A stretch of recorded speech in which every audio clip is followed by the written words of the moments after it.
Hi guys, welcome back to this week's Coffee and Hero Show, coming to you at the weekend as opposed to during the week, but still coming at you as consistently as we could possibly record. Your host is always Alan, owner of Coffee and Heroes in Belfast, joined this fine Sunday morning by Mr. Keith Miller, How looking are you? refreshed, looking focused after a first full week back in the In the job. I working suppose you can world? reveal your job now, can you? Or Well, probably a great job in the music industry, but saying no more about it, unfortunately.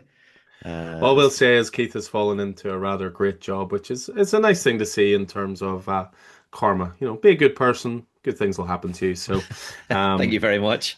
I know obviously after taking the voluntary redundancy last year and stuff like that, you had a little bit of time off, you're able to do some things around the house, get a little bit of R&R done, but I'm sure you're glad to be back in the world of the working. Yeah, it's sort of retooling yourself for that different schedule. Hmm. That big chunk of the day is no longer mine. Yeah. So it's a wee bit harder to do my gym sessions, a wee bit harder to do my karate sessions, a wee bit harder to fit in podcasting. But here Yeah. we are nonetheless. Well, that's the thing. Yeah, we were trying to get into a routine of Thursdays. My mum and dad look after the kids. Chris is obviously running the store, and then you were obviously free during the day. But Mm. so the schedule may change a little bit, guys, over the next coming weeks, months, all the rest. Not that it hasn't changed over the last several years, but we will always endeavor to jump on here, chat comics, chat stuff about the store, chat about up and coming things we're excited about. Yeah, yeah. So yeah, we'll jump straight into it. I mean, we always like to kick off with sort of comic news and bits and pieces about the store and all the rest. But it would appear that Marvel has launched a new initiative. Mysteries are starting to be revealed. Indeed. So we heard this week that Marvel are launching a new line.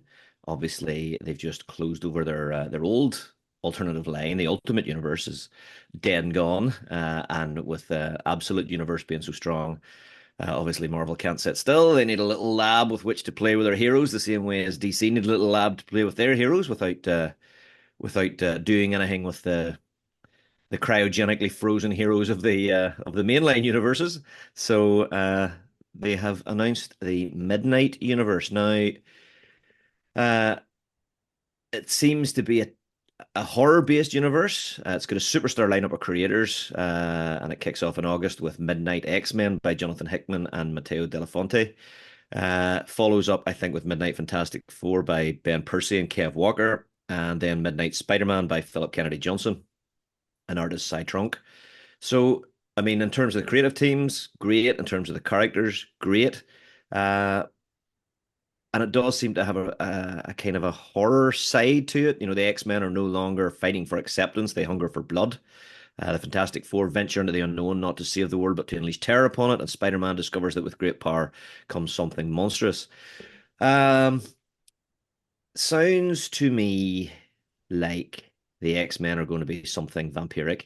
The Fantastic Four are going to be something like super science, super twisted Frankenstein science. And it looks like Spider-Man is going to be, once again, we're going to get some sort of the other, you know, spider type man mix, Hmm. which has been done before. But I'm not going to prejudge it. I was a little disappointed whenever they first announced it. You and I backed and forth a wee bit, and I got excited because whenever you hear Midnight in the Marvel Universe, the first thing any long-term Marvel Universe fan thinks is, "Oh, the Midnight Suns, Ghost Rider and Blade, and Yeah, the Nick Midnight Drake, Mission and from yeah." Midnight. No, well, yeah, I suppose that as well. But yeah, those sorts of because Marvel have, I think, a stable of those sort of horror characters that far outstrips DC's, and that would, those characters are very underused. Especially the likes of Ghost Rider, uh, and Blade, and certainly putting those characters together in a book Hmm. as the Midnight Suns would be a really good way to sell them. They have a computer game, a video game, Yeah. all of those sorts of things. But that's not the way they decided to jump. So here we are. So I guess we'll see what happens. It feels to me, obviously they're launching three titles to begin with. Doesn't that sound familiar? It Yeah. sounds familiar, but what I will say, just looking at like the poster slash press release for it, when DC launched the Absolute line, it was one issue per week. Mm, Midnight X-Men is August, Midnight Fantastic Four is September, Midnight Spider-Man is October. That's a bold strategy of one per month for a new line. I mean, you want to get momentum, you want to get people into this universe quickly. So that seems a little strange to me. I literally only just noticed that just Yeah. by looking at I the mean, release what that dates. what that what that means is in August you'll be picking up Midnight X-Men. In September you'll be picking up second issue of Midnight Yeah. X-Men and the first issue of by October you'll be picking up third issue of X-Men, second of Fantastic Four, and first of Spider-Man, if that's the way you're going to go. Um, it feels to me a wee bit more like, so back in the early 2000s there was a book called Mutant X, which was a great book, and who was it that was the creators on that book?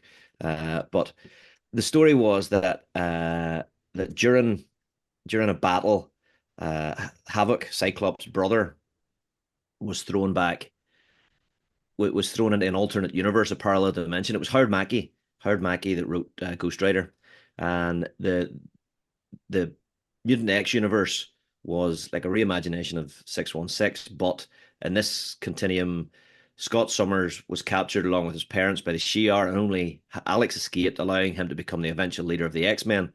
Only um, within this universe, everything was a wee bit more horror focused. So Storm, for example, was a vampire. Uh, Alex was married to Madeline Pryor, the Goblin Queen. Beast was more like a creature from the Black Lagoon. Uh, Angel was more like Archangel, but had bat wings.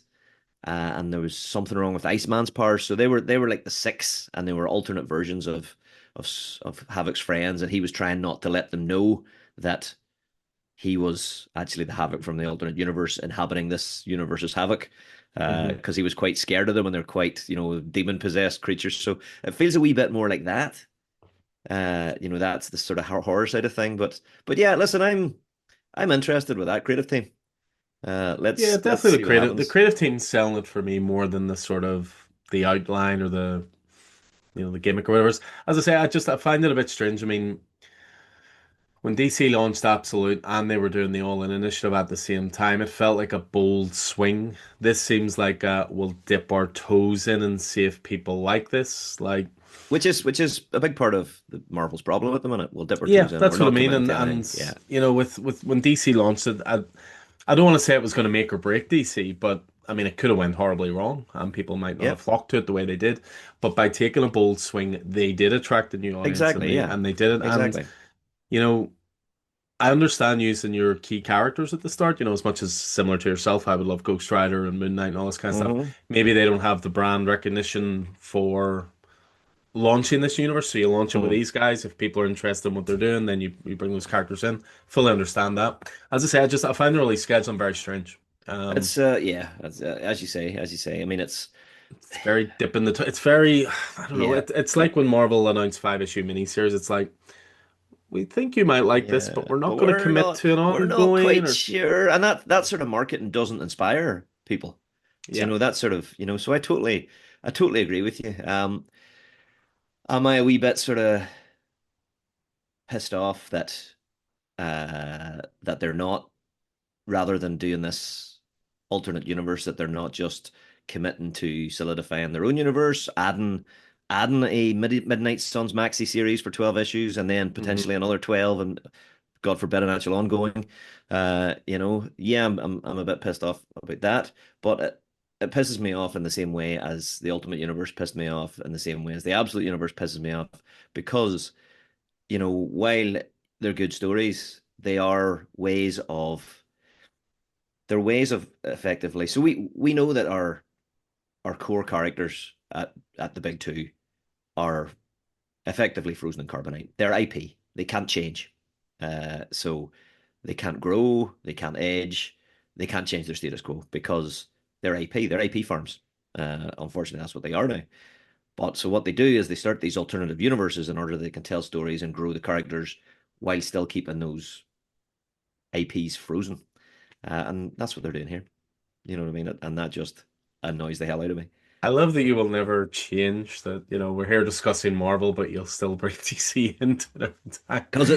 But no, but what DC are because they're doing both the different same. though, They're both the what same. they're doing different for me is that yes, there's a lot of focus on the Absolute Universe, but the main Batman title is excellent. It's excellent, but it will. Superman is Yeah, being written by Joshua Williamson and Mark Waid. Wonder Woman, yes, there are great divisions on the internet, it would appear, regarding that run, but we love that run with Tom King. So absolutely. for me, the difference is DC are focusing on both sides of it. Obviously, Absolute is their cash cow right now. Of course it is, but it'll Huh? run out at some point. All these things lose steam at some point, but at least they are focused on the other side of things. With Marvel having announced this Midnight stuff, I couldn't tell you what they're building to in their main universes. I'm really digging Daredevil, but I feel Yeah, like Marvel at the moment doesn't feel connected, and that was always their strength. The yeah. titles felt Hashtag connected. it's all connected. Yeah, You're reading Fantastic Four, Spider-Man swings in. You're reading yeah. Moon Knight, suddenly Blade shows up. But at the moment, the books that I'm enjoying all feel very separate from each other. Mark Spector, Moon Knight, Daredevil, Punisher, um, and that's what Marvel for me needs to get back to. Mm, Everything's connected was always their unique selling point because it was a planned absolutely. universe from the start. Absolutely, and it was you had characters that had a more of a human side rather than a godlike side. Do you know what I mean? Hmm. They weren't sort of Yeah, archetypes. that human problems. Exactly, exactly. That's Peter the Parker's core. Spider-Man, but he can't get Yeah, a girlfriend. He can't get a he's date for the weekends. he's the bad It's luck kid, you know. But yeah, just I mean, I I agree with you that it's all connected was great in some ways, but it was also their downfall in other ways because it's all connected is effectively what connected the TV shows and the movies to the comics books, hashtag it's all connected. And suddenly that means that one has to mirror the other. And that suddenly the characters in the stories that we love almost have to stop in order that they can continue to use that IP the way they want to use that IP. yeah. So I think that was the bad thing. And the reason that I always tie the two companies together is while I do appreciate that DC are doing it better, it's driven by the same thing. It's driven by exactly it's because both of those companies are owned by corporations. You know, all of those characters are just seen as IP, and that's why they've had to cleverly create the absolute universe. But that just means that while the books are good and all in, they will eventually swing right back to the same status quo. So Wonder Woman, we're seeing Steve Trevor come back. We're going to eventually see Batman back in Wayne Manor and with Alfred. And eventually Superman Prime won't be Superman because Clark Kent will be back and everything will reset and we'll be back where we were. You've woken up with a case of the grumps this morning. Not at Usually, all. usually Not at you're all. Usually you're Yeah. Mr. Positive here. Yeah, yeah. But Um, it's just hard not to yeah, I mean, see what they're doing. I suppose the way I look at it more is that, and maybe it's because Disney is one of the biggest corporations, if not the biggest corporation in the world. There's an argument to be made between them and maybe Apple or whatever. But I just find with Marvel, it seems like there's massive oversight over every Yep. book. Yep. What I feel with DC at the moment is they're like, we have great creators here, let them create, and there doesn't seem to be as much oversight. And they're being trusted to tell longer form stories. I mean, Catwoman's up in the 80s, Poison Ivy's in the 40 odds. These are they're not doing these mini series, and that's been G. Willow Wilson the whole time for Poison Ivy, for Mm-hmm. example. That's a Yep. long run you don't really see since like Vertigo days and all that kind of stuff, or New 52, certainly. But I just find there's a lot of trust from DC. And again, it comes down, I mean, there's so much sort of uncertainty about who owns DC at the moment because Warner Brothers are trying to, pimp themselves around and Paramount Yeah. might buy them and Yeah. Netflix Yeah. might buy Yeah. them. So maybe that'll all change whenever the Mm. new overlords come in.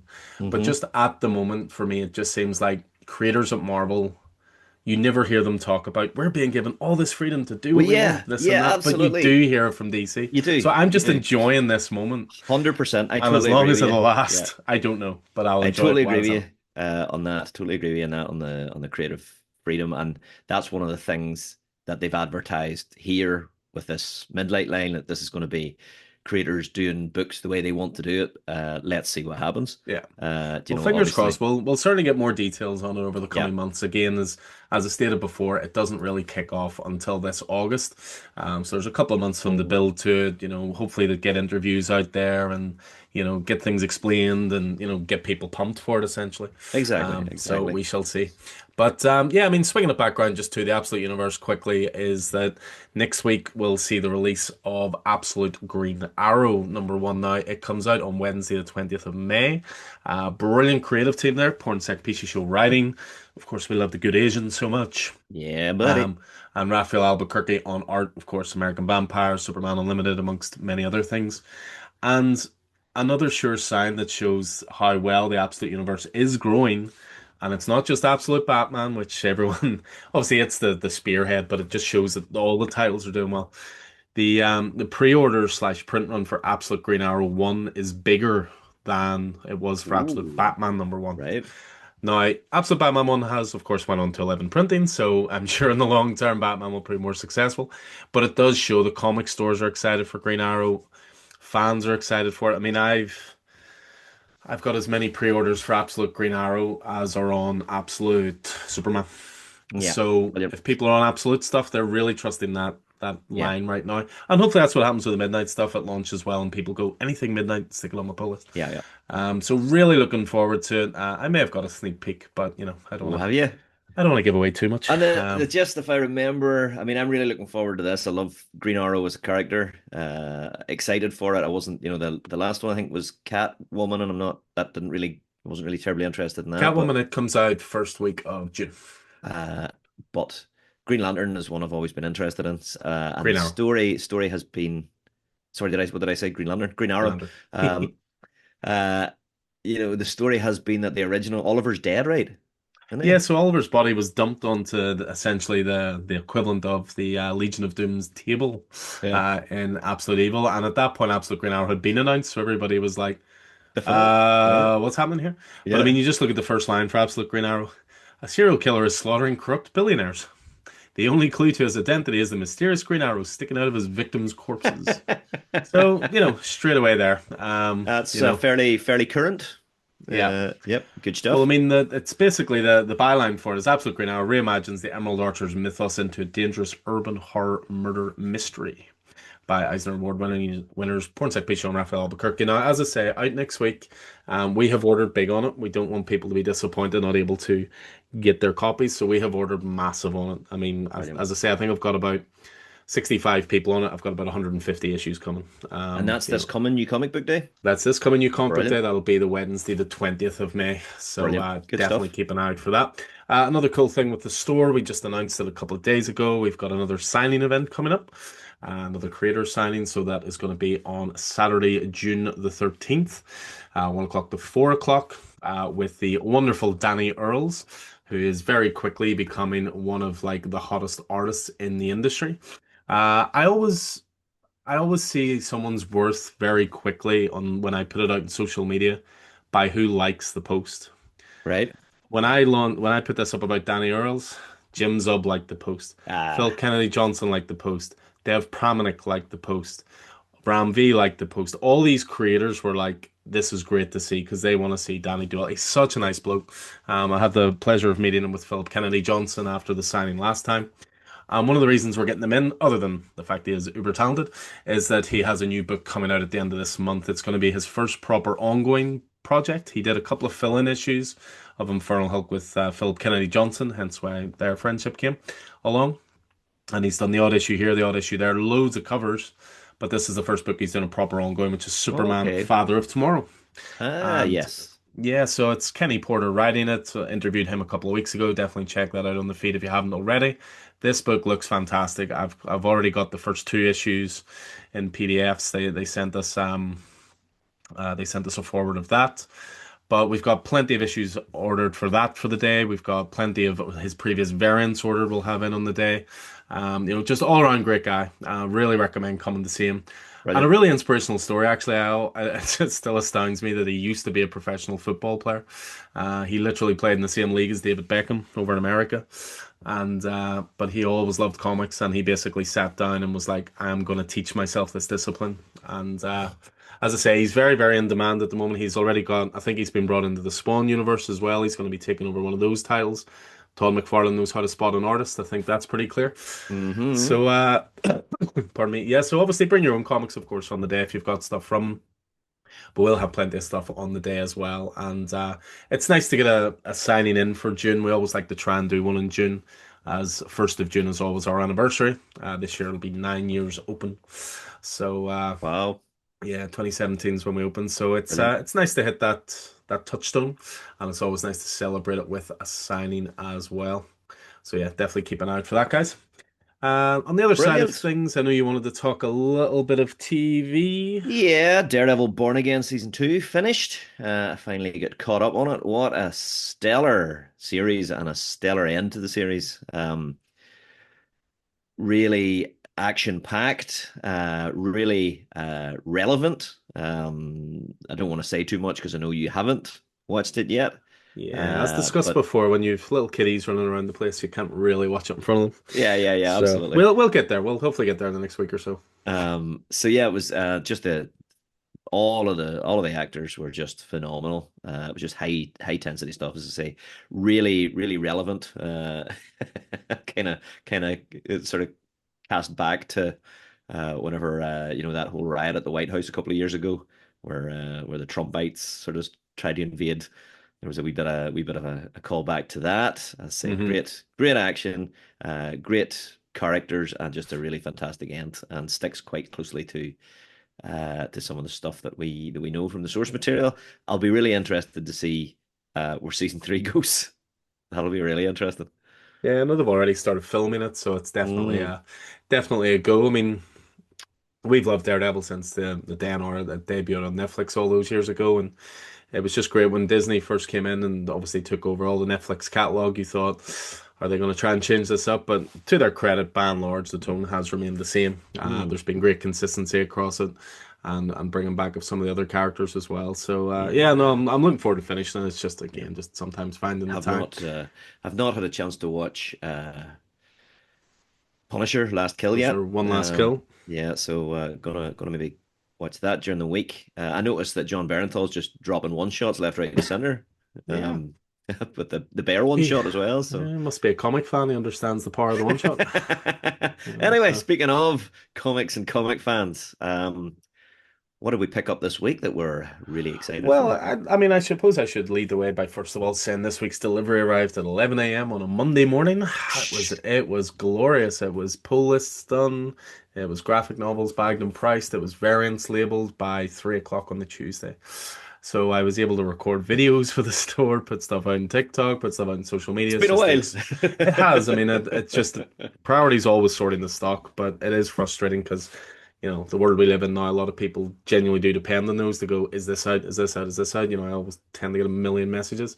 So it's always good when you're able to do that stuff, and having a delivery arrive on the Monday is always a big thing. So got the invoice for next week on a Friday. Hopefully it arrives on a Monday again, and hopefully we're having the same conversation next week. But Yes, here's the hoping. other the other reason it was so good that it arrived this week nice and early is because it was huge delivery. Mm. I mean, big delivery will always be in a week where my first book, of course, is highlighted here, an Absolute Batman week. The hype leading up to Absolute Batman 20 has been massive.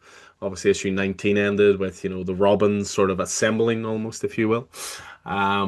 And this book It was was a wee bit Power Rangers, wasn't a little bit. It's it? definitely very heavily mech influence slash Yeah. manga influence, but Nick Dragotta's always been Yeah, very yeah, clear yeah, about yeah. the manga influence in it. But issue 20, always looking forward to a new issue of Absolute Batman. And I know this is something Keith's not a fan of, but from a business point of view, there was loads of variants for it. So again, loads that needed to be labeled. Each Robin got their individual variant.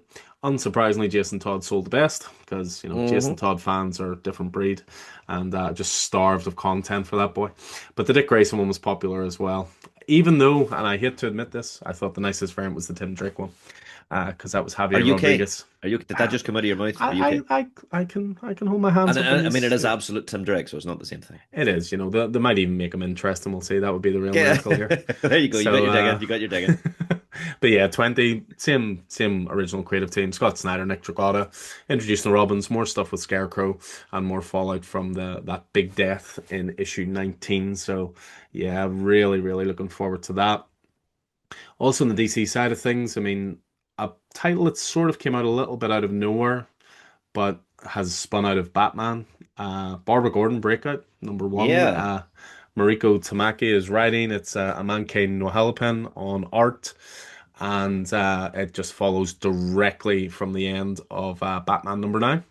Again, I Hmm. ordered big on this, and it is selling well. Yeah. I think obviously the I'm. Batman push helps. Yeah. Again, Barbara's another character that has a very devoted fan base as well.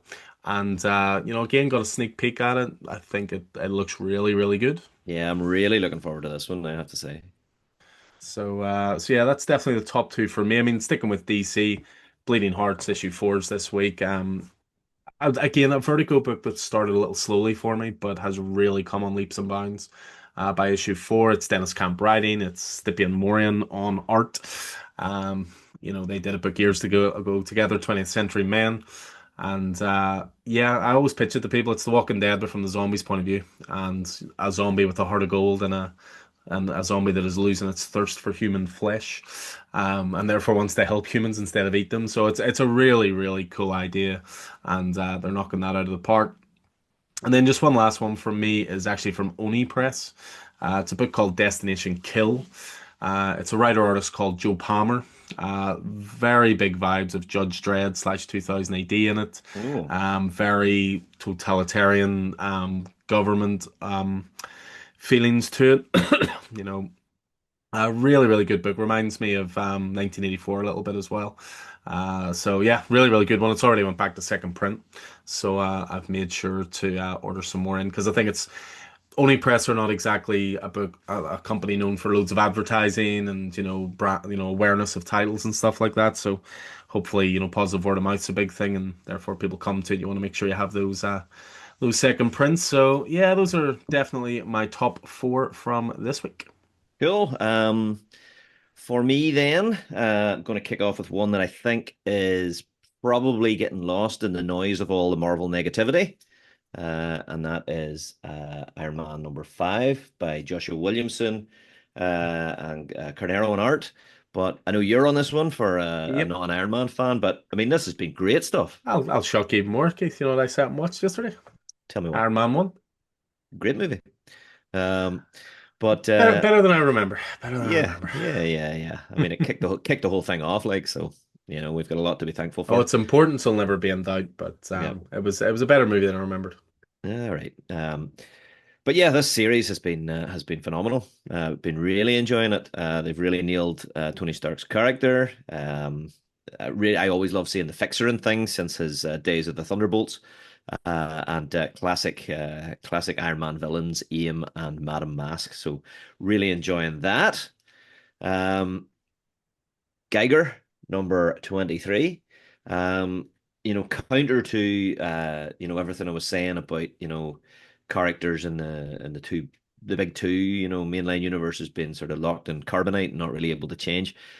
This is really exciting because we're seeing a universe where characters are being developed, where story arcs are being followed through, and the Northerner is a really interesting character who has appeared in Redcoat, the other Ghost Machine book. So very much enjoying that the Northerner being a time traveler and just sort of jump between these eras, and now in the future of the Unknown War, where he's crossing paths with our very own Tarek Geiger. Honestly, for me, some of the most exciting stuff happening in comic books at the moment. Um, Issue 36 of The Undiscovered Country, the finale.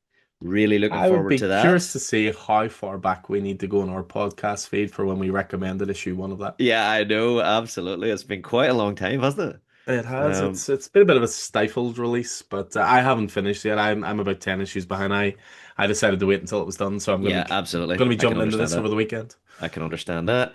And then lastly, we've got a an Image Skybound Energon Universe release with Transformers number 32. Always a good week whenever Transformers is released. Again, the Energon Universe is just really exciting, really fresh, despite the fact it's age-old properties. Transformers, Mask, the Void Rival stuff. Just really cool stuff. So really looking forward to all of those books.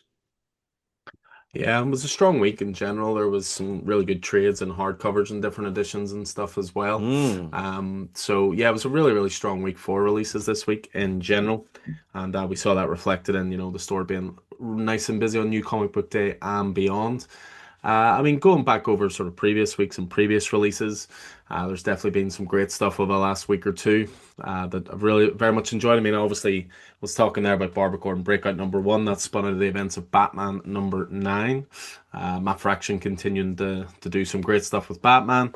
Yeah. Jorge Jimenez killing it on art still as well. But the only thing that there was a slight weakness to issue 9 was the attempt to put a sort of mystery on the cover of One Will Fall as Batman and Barbara are back Yeah. to back because we kind of knew Barbara Gordon Breakout was coming. But yeah, wonderful issue. I love Batman books at their best when they're showing how tactical Batman is and how much he utilizes the Bat family to execute those plans. Hmm. Batman at the moment under Fraction is arguably more of a Detective Comics type style book Yeah. rather than a Batman book because the focus is not just on Bruce and Batman. Damien's in this issue, Tim Drake. Interestingly, sitting out the fight, saying Hmm. nothing. Yeah. He has Stephanie. retired, hasn't he? Well, apparently according to Damien, he's trying to have a quote life. Yeah. Um, you know, Dick Damien wouldn't know Grayson's anything in the about that. book, Barbara Gordon's in the book, Cassandra Cain's in the Uh-huh. book. So for me, I'm really loving what Matt Fraction's doing at the moment. Really Batman strong. has a big universe. Let's not just focus on Batman Yeah. versus the Joker all the time. Hmm. And that's The, one the of the Joker reasons for the me Joker it's stuff in personal. there is really interesting as well. Yeah, I Uh, mean, I know Stuart was playing a little bit of catch up. He stuck in our group chat. He really enjoyed the Joker issue with a big fold out page, and yeah, yeah, it's hard to make the Joker original, but I think again, Fraction has a really unique take on yeah. it. Great writer, and yeah, really enjoyable issue. I'm enjoying mainline Batman more now than I have done in quite a lot of time. Quite a lot of time. It feels very fresh, Yeah, it does, yeah, it absolutely does. which And is the always art hard to do. tops that. Yeah, I mean it's amazing because Jimenez is he's a Batman artist across 3 eras now, and you'd think you'd maybe be a little bit bored by his art to a degree because he worked with Tinian and he worked with Zdarsky and now he's working with Matt Fraction. But this is easily his best work from Mm. those three different ones, but it also seems different as well. So yeah, loving Batman at the moment. For me, probably Marvel's best book. It's only 2 issues in. I'm always biased because it has old Hornhead in it. But Daredevil #2 by Stephanie Phillips and Lee Garbett, I thought really delivered as well. Again, I mean, I remember saying it to you about Daredevil #1 and Lee Garbett. I mean, has there ever been an artist more suited to your sensibilities Yeah, of clean absolutely. lines? Yeah, 100%. Yeah. Really enjoying Daredevil. That's great stuff. Great stuff. Yeah, it's just great street level stuff, which is great to see. I like the rebranding of Matt as well as a Hmm. law professor and that kind of thing. Yeah. Yeah. It's introducing a new villain, which any creator always wants to put their own stamp on it as well. But yeah, off to a very strong start, Daredevil, and again, that's being reflected in the pull lists. I mean, Yeah. Daredevil is starting to push up into like absolute Superman, absolute Wonder Hmm. Woman numbers. Yeah. So take a hint, Marvel, put out good quality, the numbers will come. So yeah, Daredevil #2, a really cool book actually. I don't think you would have jumped on this. I know you're not a huge horror guy anyway, but there was a book from Vault Comics that came out this week, which I Hmm. really enjoyed, called Excommunicated, and it's basically to do with this faithful nun who gets called in to help with an exorcism, but the exorcism goes completely wrong, and she ends up getting kicked out of the church. But the demon she was trying to exorcise also gets kicked out of hell Right. and the two of them end up having to work together. It's written by Jeremy Robinson. He is a writer. What was it he did recently as well? It was something I really enjoyed. Let me just do. Oh, Nectar. He's doing a horror book for Vault also called Nectar, which is set back like 200 years ago. But yeah, I really enjoyed this. something that might put you off it is it's the X-Men United artist. I know how much you loved X-Men United #1. It Uh, wasn't so much the art as the story that really put me off it. I can't remember who that artist was. the artist's name is Tiago Palma. Oh, But yeah, really enjoyed this first issue. I actually over-ordered on this quite a bit because I think people will come to this a little slower. Just because very original story. And as I say, great art. And it does focus on the horror quite a bit as well. As I say, Jeremy Robinson, keep that name in mind. He was a New York Times best-selling author for prose novels, but mm-hmm, he's slowly starting to make a bit of a name for himself in comics. mm-hmm. Another one I tucked into, even though I have a massive backlog of omnibuses to read, because of course I do. Yep. But a new one came out this week, and I had to tuck into it straight away, which is Satana. It is Satana by Paul Dini. Paul Dini, of course, anybody who knows so well, one of the spearheaded talents behind Batman the Animated Series, brilliant writer in his own right. And this is collecting the Zatanna run that he did all into one omnibus, as well as some tie-in issues through Detective and a few other bits and pieces. About halfway through it, loving it. Zatanna has always been one of my favorite characters and Yep, just agreed. massively underutilized. Yeah, There's such potential. You could make Zatanna as big a character as Wonder Woman or as big a yeah, character as, Nightwing. Yeah, I mean, there's been good series in the recent times, yeah. but they've all been mini series and stuff like that. Perfect for a TV series or a movie.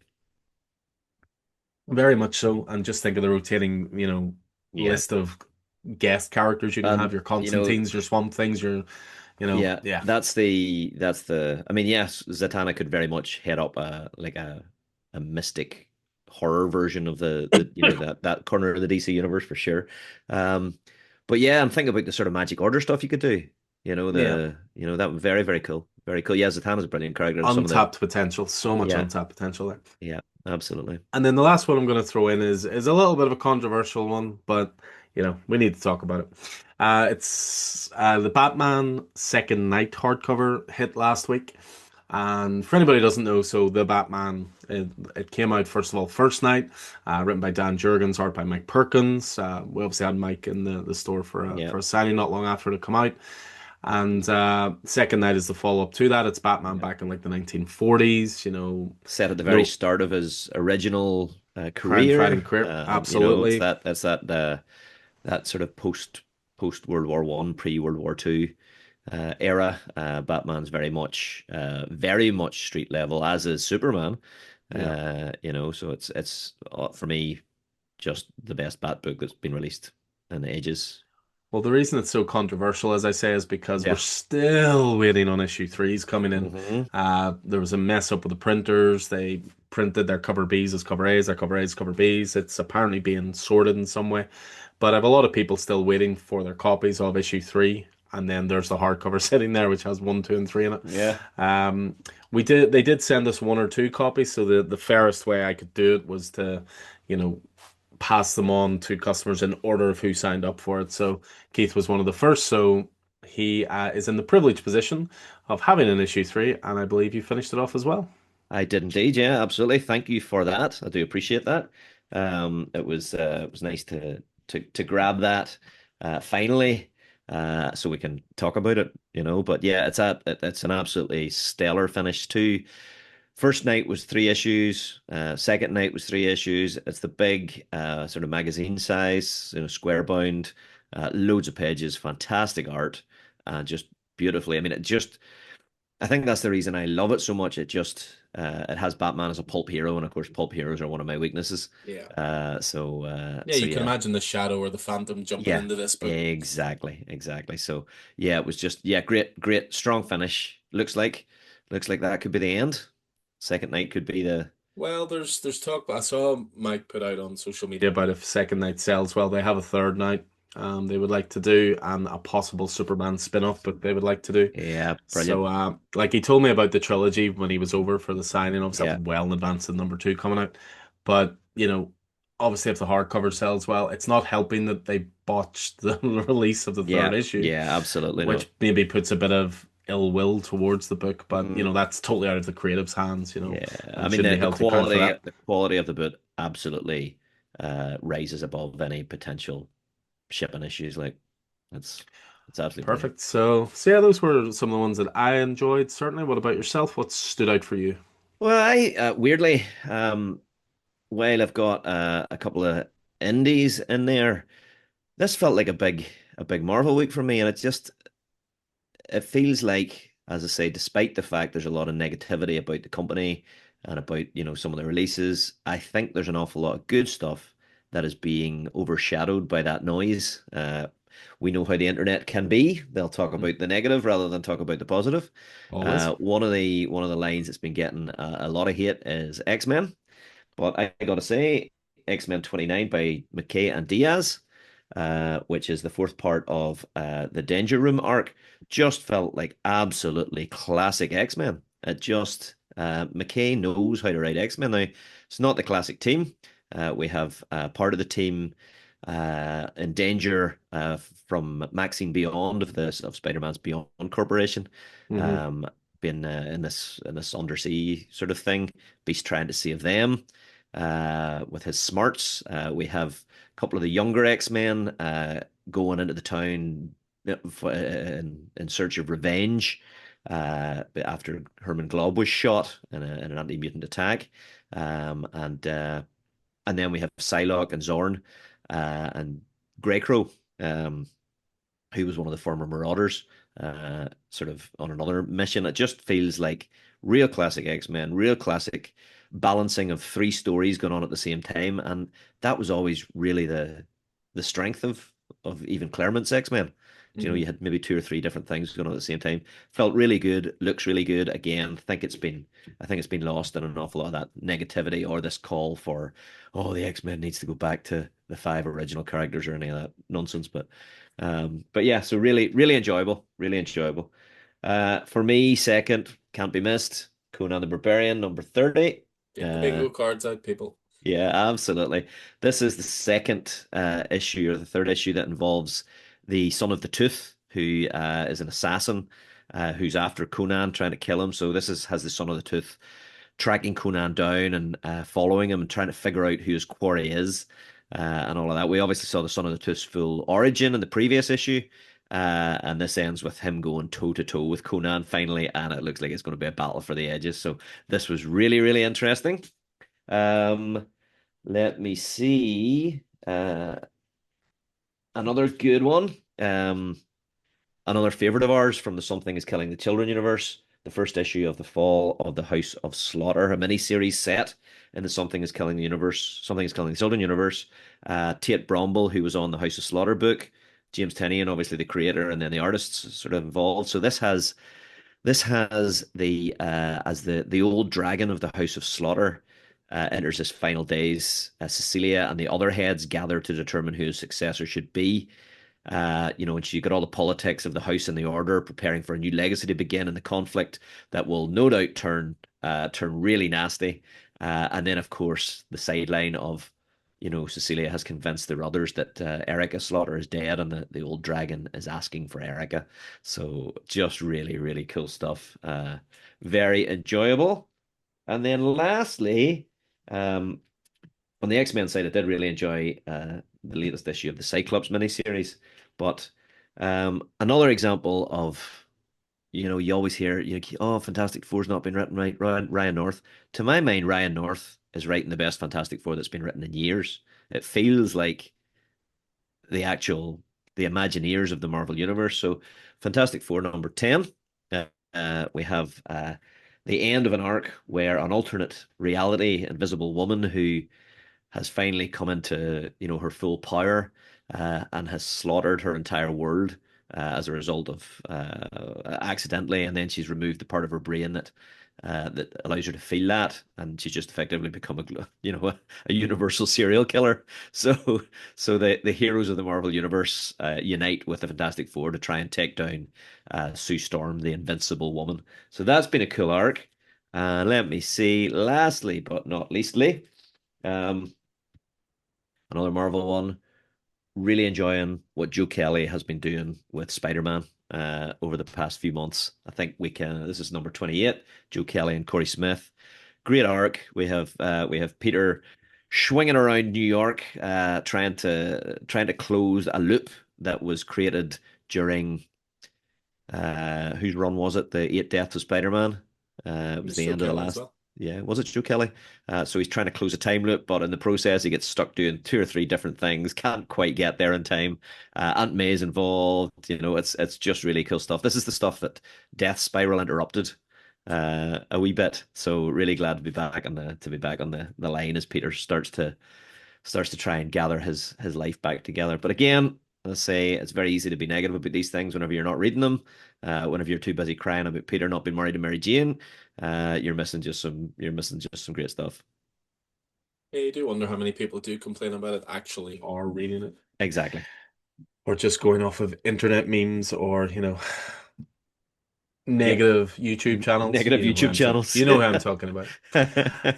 So, but yeah, no, it was Joe Kelly. That was almost like Yeah, he it wrote was. a Yeah. small arc, Eight Deaths of Spider-Man after taking over from Mhm. Zeb Wells, and then obviously took on the main book itself. So, So it's as he's nice. I built suppose it it's up. nice, yeah, to see that continuity. So in this issue, so in the Eight Deaths of Spider-Man, it was Doctor Doom who had taken over as the Sorcerer Supreme, who employed Spider-Man to do this thing.